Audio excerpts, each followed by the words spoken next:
Hello అండి, అందరికీ నమస్తే. ఈరోజు వచ్చేసి నిమ్మకాయతో ఊరగాయ అనేది చూపించబోతున్నాను. ఇది ఏ సీజన్లో అయినా పెట్టుకోవచ్చు. నిమ్మకాయలు దొరికినప్పుడు మనకు ఎక్కువ ఉన్నప్పుడు ఇలా నిమ్మకాయ ఊరగాయ అనేది ఎప్పుడు బాగుంటుంది కదా, దేంట్లోకైనా బాగుంటుంది కాంబినేషను. ఇదిగోండి, ఇలా సన్న ముక్కలుగా కోసేసి ఇదిగోండి,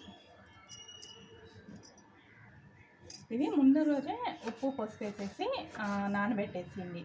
మనకి ఒక రోజంతా నానద్దు కదా, ఇలా సన్న ముక్కలు కట్ చేసేసుకుందాం. మీకు కావాలంటే పెద్ద అయినా కట్ చేసుకోండి, ఇవ్వండి. లేదంటే కొంచెం మీడియం సైజు కావాలనే వాళ్ళు కొంచెం పెద్ద సైజే పెట్టేసుకోండి.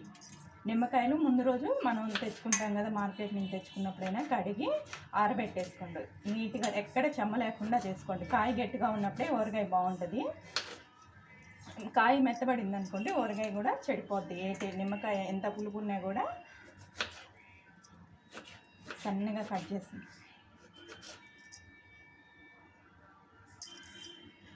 ఇవ్వండి. నిమ్మకాయ ముక్కలన్నీ ఇలా కట్ చేసేసాక ప్లాస్టిక్ బౌల్ కానీ గ్లాస్ బౌల్ కానీ తీసుకోండి. ప్లాస్టిక్ బౌల్లోనే పెట్టుకోవాలి, ఎందుకంటే స్టీల్ అలాంటివి వాడినప్పుడు సిలివర్ హోల్స్ లాగా పులుపుకి హోల్స్ పడిపోతాయి. అలా అందుకని ప్లాస్టిక్ కానీ గ్లాస్ బౌల్ కానీ జాడీలు ఉంటే ఇంకా మంచిదండి. ఇదిగోండి, నేను తీసుకున్న కప్పు మెజర్మెంట్ చూపిస్తున్నాను. దీంట్లో 1.5 కప్పు ఉప్పు ఎక్కువ పట్టద్దు, ఉప్పు ఎక్కువ వేసేసుకోండి. ఉప్పుని ఎక్కువ. దీంట్లో పసుపు 1 స్పూన్ వేసేసాను, 1.5 స్పూన్ పసుపు.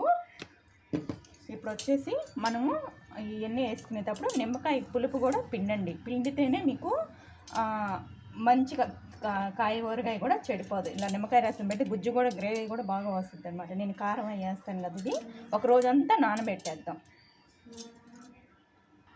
మనం ఈ తొక్కు తీసాం కదా, ఇదే రసం తీసుకున్నాం కదా, ఈ పడేయబాలి మిక్సీకి వేసుకొని ఒక ప్లాస్టిక్ డబ్బాలో వేసి స్టోర్ చేసుకోండి. మనం పూజ సామాన్లు తోముకునేదానికి గండి విత్తలు వెండో సామాన్లు తోముకునేది చాలా బాగా ఉపయోగపడతాయండి. ఇవి వేస్ట్గా పడేయమని అవసరం కూడా లేదు. ఇవ్వండి, ఇప్పుడు మొత్తం ఇలా ఒక్క తడవ మిక్స్ చేసేసుకోండి. ఇట్లా ఎగరేసేయండి. ఒక 2 డేస్ ఒక 1 డే అంతా ఇలా ఉంచేసి తెల్లారి కారం అన్నీ పెట్టి పోపు వేసేసుకుంటే ఇంకా డైరెక్ట్గా తినవచ్చు అనమాట. మనకి పక్క రోజుకంతా ఇదిగోండి, పక్క రోజుకంతా చూడండి బాగా ఊరిపోయింది కదా. మనం వీటిల్లో పోపు ఇదిగోండి, కొంచెం 1 స్పూను మెంతులు ఆవాల పొడి, ఉప్పు చూసుకొని వేసుకుందాం. కారం ఇదిగోండి, ఈ కప్పు కొలతో కారం వేస్తున్నాను. 1.5 కప్పు కారం ఇదిగోండి, 1.5 కప్పు.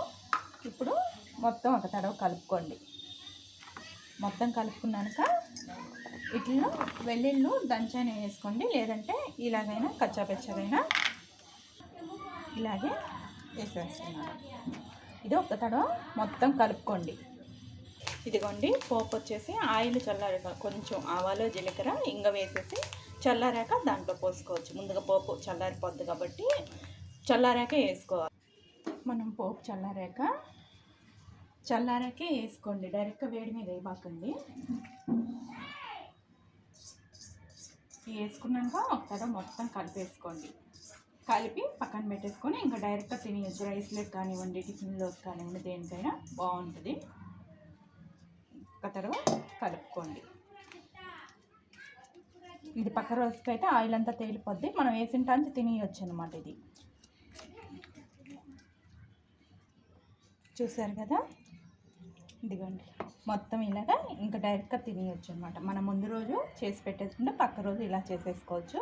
ఇది టిఫిన్ లేక కానివ్వండి, రైస్ లేక కానివ్వండి, నోరు ఏమన్నా బాగాలేనప్పుడు కూడా వేసుకొని తిన్నా కూడా చాలా బాగుంటుంది. ఈ వీడియో నచ్చితే ఒక లైక్ ఇవ్వండి, షేర్ ఇవ్వండి, సబ్స్క్రైబ్ చేసుకోండి.